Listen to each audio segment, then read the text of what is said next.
That brings us to Sonic Forces, which is, of course, the new 3D Sonic game that came out, a week ago? Yeah, and this one's interesting. Mixed bag of reactions for sure.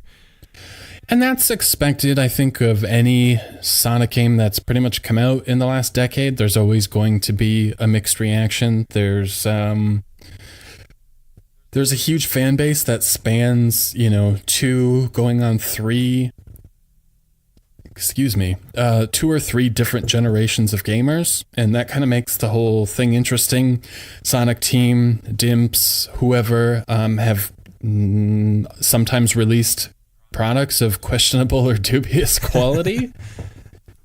Hang on, the wheel of my chair You're just is sliding. hitting my mic stand. I'm imagining you sliding off camera. Well, it's bumping the stand, and I'm like, well, I don't want people to hear that. All right, I should have got this ready beforehand.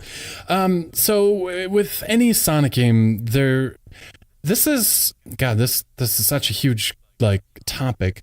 What I try to do when I review games is get rid of the expectation portion. Whatever I expect of the game, I kind of have to suppress that, because that can taint how you look at a game. If you're expecting Shenmue to be the greatest game ever made and you play Shenmue, you are going to be one of the most disappointed people in the entire world, because as much as I love Shenmue, it is not the greatest game ever made. And then that can kind of work in the opposite way as well. I don't know why this is on my mind, but Tiny Toon Adventures, Buster's Hidden Treasure on the Genesis, Chuck Rock Jr., another Genesis game.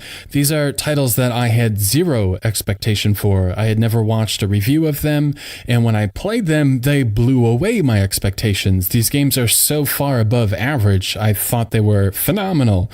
But looking at it objectively, they're really, they're good to great, but are they on the same level as Super Mario Bros. 3? No. So I try to go into especially Sonic games and just get rid of any expectation, that this game is going to be garbage or this game is going to be amazing. But I don't think a lot of the fan base goes into it that way.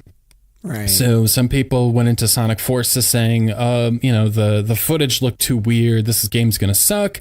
And maybe it'll, beat their expectation. Other people might look at Sonic Forces and say, oh my God, it looks just like Sonic Generations, which is generally well received, and, be sorely disappointed. But I think Sonic Forces, if I had to describe it, is basically, I think kids who are 10 and are playing their first platformer are going to think it's the greatest thing ever. And 10 years from now, when they're the ones making YouTube videos, they're going to look back on Sonic Forces like I look back on Sonic Adventure. Mm-hmm. That makes sense. So Sonic Adventure is, in retrospect, a very deeply flawed game, as far as just general flow of the game and the hub worlds and how long they take to figure out where to go next. Kind of like we were talking in Cuphead, but amplified a million times. To even just the controls not being all that great, as far as moving left and right. Sonic Adventure really doesn't have tight controls like you would think of from Super Mario Galaxy, for example. But I still look back at Sonic Adventures very fondly, even with all of those flaws being apparent. So I think that's what Sonic Forces is going to be like when I play it. I'm seeing a visually beautiful game. I'm seeing a game that doesn't have any obvious issues, but when I play it, I'm not feeling very engaged. I feel like the levels are extremely bland and boring, and there's not very much to do. Yeah. There's not a lot of platforming to do. There's not a lot of enemy attacking to do. And there's really not that much to react to. And I found myself kind of just going through the levels, not feeling very entertained. Yeah. Now, I have only played the first 14 or 15 levels. I think the game has 30 to 35, somewhere in there. So just less than half, over a third. Still pretty early impressions. I haven't gone for all the red rings and the bonus content and all of that. But just from putting a couple hours into it, and I feel like the levels are very bland. Yeah. Have you played it yet or no? No, I feel like, though, this game is an example of like, I think there's an element now with the internet the way that it is. I feel like there's a lot of tastemakers who will levy a first reaction. I'm not trying to group like you into this or anything like that, but I know there's a video I don't know if you know Donkey, but Nope. he's a pretty significant YouTuber, and his reaction was overwhelmingly negative. I would say, judging from what he presented, and I feel like this is, you know, either more in the middle or slightly above average in terms of, like, from what I'm seeing, you know, overall in quality. But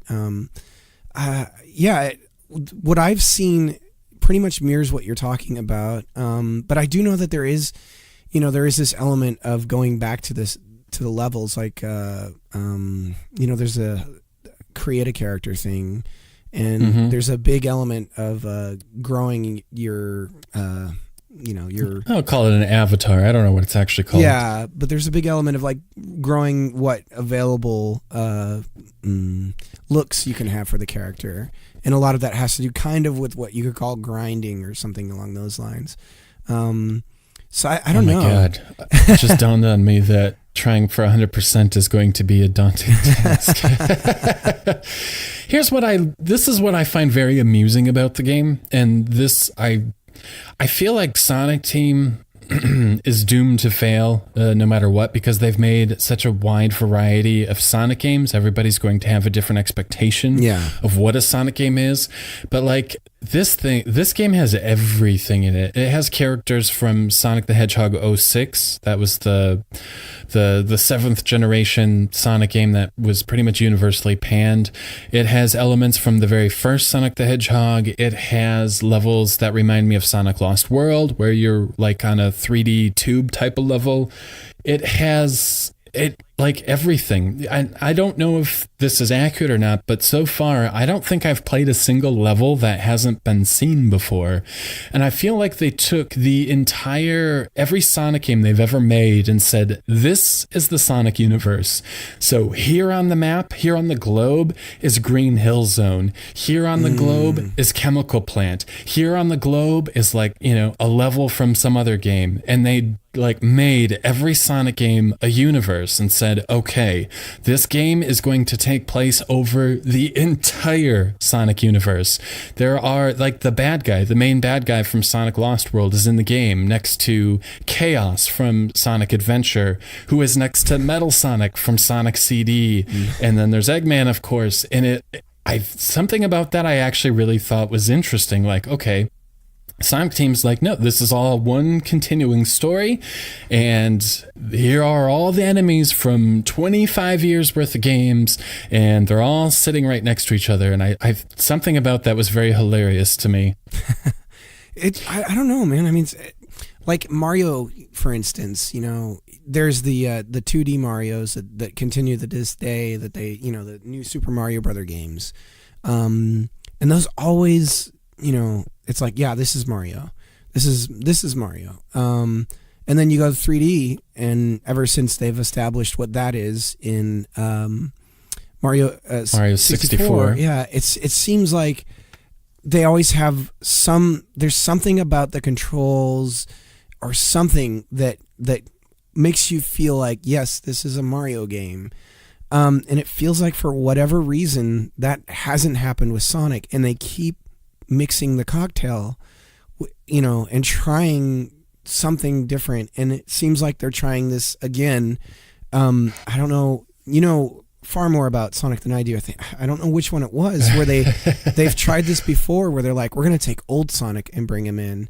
And then, yep, that would be Sonic Generations. Yeah, and it seems like they've done this before, but they're trying it again. Where they're like, we're going to mix it up. We're going to bring, you know, old Sonic in, and we'll have 2D stages, and we'll have the 3D ones, and it's just like, I don't know. It seems like they need. I think what you hit on is if you could follow the lineage of Mario from Mario 64 to Mario Odyssey, and you could put all the games on a timeline between those two, and they would all feel like the same series. Yeah. Like they just kept evolving the franchise, except for maybe 3D World, which to me feels like just the new Super Mario Brother games with like a Z axis. I don't really, if I'm honest, it doesn't really feel like Mario 64. It feels more like the new games. But generally speaking, like you can follow it through the GameCube game, through the Galaxy games, and onward. Oh, gosh, maybe it was just Galaxy and then Odyssey for all I remember.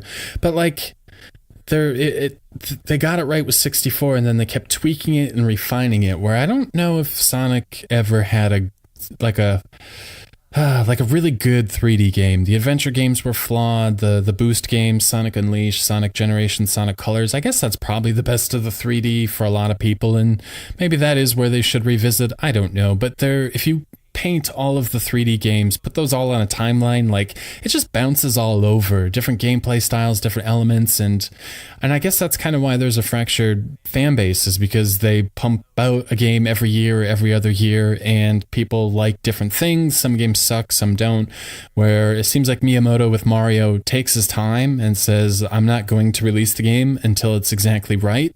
And it ends up, being better for gamers, probably being a lot easier for them, and just a higher quality product overall. Yeah, that might be it. It is funny, actually, because Odyssey came out around the same time as Forces, didn't it? Yeah. Within a couple of weeks, and there's a quality gap. So Sonic Forces, not terrible, not amazing, but I really dig that it kind of has this one universe feel to it. I don't know I haven't watched any reviews of Sonic Forces yet.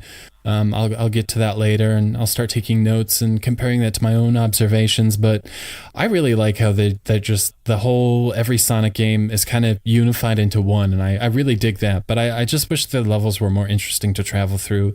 And maybe when I go for a completion, I'll find that depth that I'm looking for. Yeah. And maybe I won't. Well, but get Cuphead. That's the moral of the story.